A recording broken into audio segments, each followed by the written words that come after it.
View to the speech of President Bola Ahmed Tinubu from the office of the National Coordinator of the Greater Gbagyi Development Initiative (GGDIN) on October 1, 2024, President Bola Ahmed Tinubu addressed the nation. It was Nigeria's 64th Independence Day. The air was thick with expectation. Nigerians hoped for a message of hope. They yearned for a tangible plan to alleviate their daily struggles. President Tinubu spoke of economic reforms. He highlighted the removal of fuel subsidies. This move, he argued, was crucial to stabilize the economy. He acknowledged the resulting hardship. Inflation was soaring, basic necessities were becoming luxuries, but he urged patience, promising long-term gains. However, for many Nigerians, patience was wearing thin. They had heard such promises before. The question lingered, would this time be different? The removal of fuel subsidies was a double-edged sword. On one hand, it freed up government funds. These funds, in theory, could be redirected to vital sectors like education and healthcare. On the other hand, it triggered a ripple effect of inflation. Transportation costs skyrocketed, food prices soared, businesses struggled to cope. The burden fell heaviest on the most vulnerable, the poor, the working class, those living on the margins.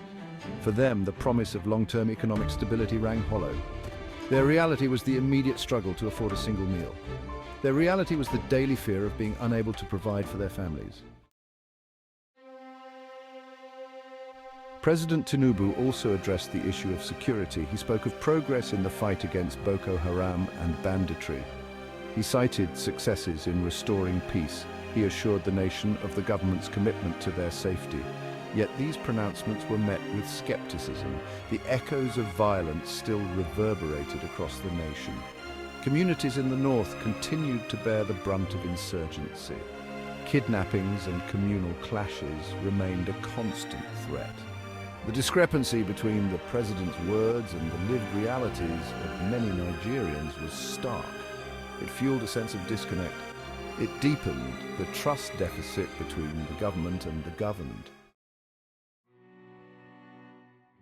The youth, the lifeblood of any nation, listened with a palpable sense of disillusionment.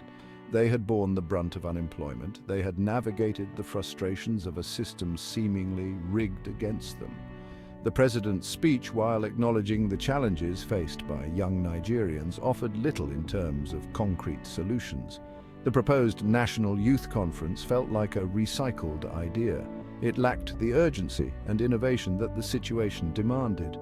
Memories of the #EndSARS protests loomed large. The government's response to those protests, the crackdown and the unfulfilled promises had left deep scars. The youth craved genuine engagement, not empty gestures. They demanded a seat at the table where decisions about their future were being made.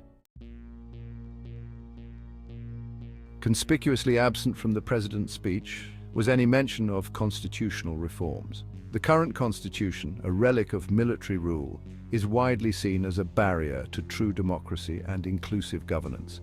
There was no acknowledgement of the need for police reforms. The issue of police brutality, a festering wound on the nation's conscience, remained unaddressed. The clamor for accountability and justice for victims of police violence went unanswered. These omissions further underscored the disconnect between the government and the governed. They highlighted the urgency for a more inclusive approach to governance, one that acknowledges and addresses the concerns of all Nigerians. Nigeria at 64 stands at a crossroads. The challenges are real. The economic hardship is undeniable. The security concerns are pressing. But amidst these challenges lies an enduring spirit, a resilience that has carried the nation through decades of turbulence. What Nigeria needs now is not more promises. It needs action. It needs a government that listens to the cries of its people. It needs leadership that prioritizes the welfare of its citizens, not just the interests of the elite. The journey ahead will be arduous. But with a collective will, with a commitment to justice and equality, Nigeria can still fulfill the promise of its independence. The time for action is now.